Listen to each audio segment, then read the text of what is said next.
सेठ जी ये देखो मेरे को पर्स मिला। क्या? ला दे इधर। सेठ जी जल्दी से ये पर्स छुपा लो, जिसका पर्स है वो इधर ही आ रहा है। क्या?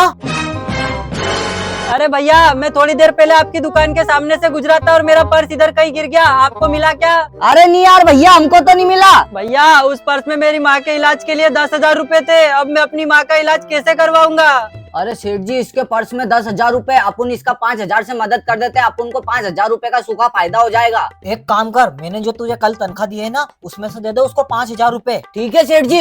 ये फंस गया। ये ले छोटू 5,000 रुपए, इससे अपनी माँ का इलाज करा लेना। जब तेरे पास पैसा आए ना तो मुझे इस दुकान पे वापस ला के दे देना। ठीक है भैया, आपका बहुत बहुत धन्यवाद।